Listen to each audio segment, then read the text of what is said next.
Who do you think should be the next coach for the Dallas Cowboys? I actually think there are a lot of interesting options, but I'm going to start. If you get your pick, the person who I think would fit there most, even though he doesn't have NFL experience, is Urban Meyer. I think he's proven that he can come into somewhere, while he hasn't done it in the NFL, he can come into somewhere and turn them around really quickly. I think he's immediately respected. I think the players will respect him, and he also has a background that I think will be respected by the quarterback they have there in Dak Prescott. And I think you have to be sure to make sure you continue the development of Dak Prescott. And I'm going to throw another name out there real quick. I think Zimmer would be important. Or would be interesting.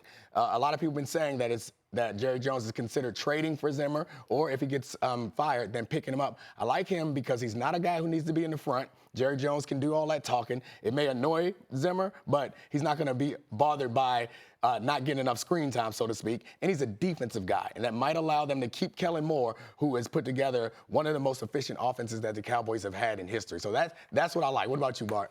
Well, I know I'm going to say Ron Rivera. I know you guys saying he just got hired. Yeah, we can't get him now. But after Dan Snyder and his Thanksgiving comment, I'll be running away from here as fast as I can if I was Ron Rivera. But in all seriousness, I think, no matter who they decide to go with, I think it needs to be somebody that's not a new first-time coach. This is a team that has a roster that's ready to win right now. They have a lot of veteran guys. Tyron Smith is not getting any younger.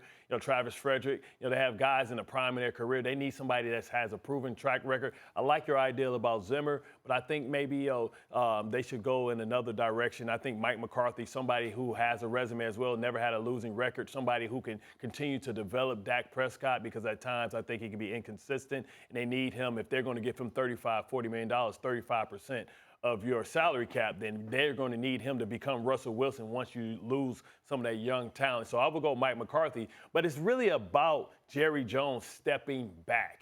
Right? He doesn't empower any of his coaches. And the reason why he doesn't like to spend a lot of money on his coaches is the fact that he thinks he's the coach/general manager all the time. You have to empower your coach. You heard Jason Garrett allude to the reason why he should keep his job is the fact that he didn't want Kellen Moore calling the plays. If he was going to go down, he wanted to go down calling the plays himself. You have Chris Richard in the back as maybe a potential, first-time head coach that you have to hear the whispers from. You're talking about bringing in Zimmer because Kellen Moore gets to stay on. Well, what if I don't want Kellen Moore? I don't need you picking my coaching staff. I need to have guys that I want in a foxhole with me, because when stuff gets tight, you start stabbing people in the back. Please bring that guy in. Yeah, he must have heard you talking, because Marcus Spears is now joining us on the show. Marcus, how are you doing? Because they've been talking about you.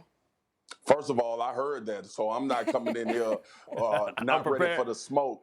I've been up there with Foxy. I know Foxy bring the hammer, but look, what we're talking about is whether Jerry will step back. Bart, to your point, which I think is a great one, we got two types of coaches that we have to have a conversation about, because this is the Dallas Cowboys. Does Jerry relinquish some of his authority and say, I'm going to bring in a guy that has proven systems, that knows how to delegate power and put guys in positions to be successful? Or does he bring in another guy like Jason Garrett, who he can have his finger on all the time, who he can talk to and determine how things are to go?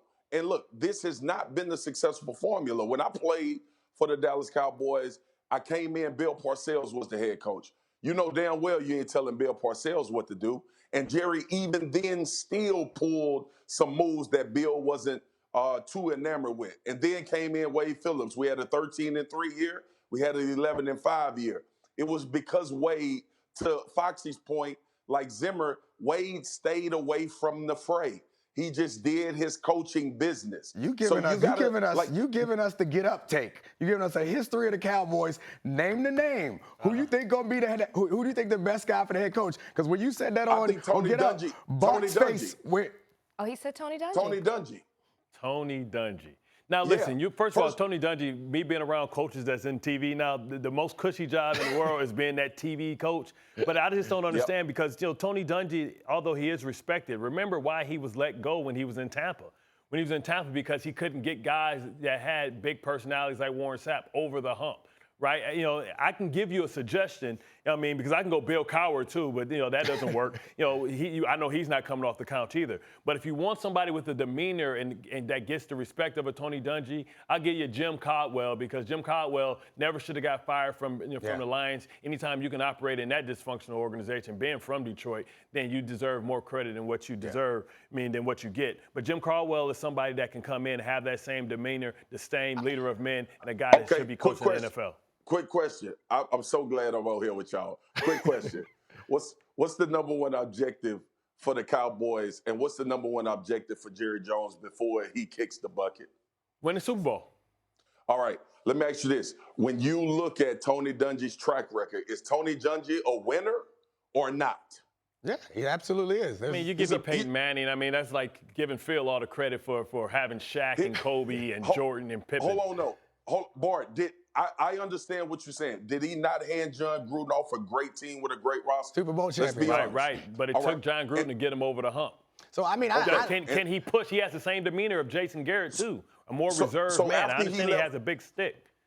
By the way, Peyton Manning and the Indianapolis coach was 1-15 before Tony Dungy got there as a rookie. When Tony Dungy came, Tony Dungy last 2 years in the league, he won 24 games. Right. No, I think Tony Dungy is a great coach, but I think that it's a reach to go get him in the situation that he's in right now. I like Jim Caldwell. I like him, frankly, going to the Browns because he's shown that he can win in a dysfunctional organization, overachieve in a dysfunctional, kind of underachieving Midwest organization. But for the Cowboys, I'm not sure that I like those picks there. I'm going to really shock both of y'all with this last one. I think Marvin Lewis should get some consideration. Whoa. I think Marvin. Bro, so the idea is, no. I enjoy, but Marvin not I enjoy. Lewis? I appreciate the idea of people having success. Are you running? I know your voice been down all week. Do you run a fever too? No, because hold on, because I came in the league, left the league, and he still ain't won a damn playoff game. I understand, but you can say there's lots of coaches that have failed in their first jobs. Thanks for watching ESPN on YouTube. For more sports highlights and analysis, be sure to download the ESPN app. And for live streaming sports and premium content, subscribe to ESPN+.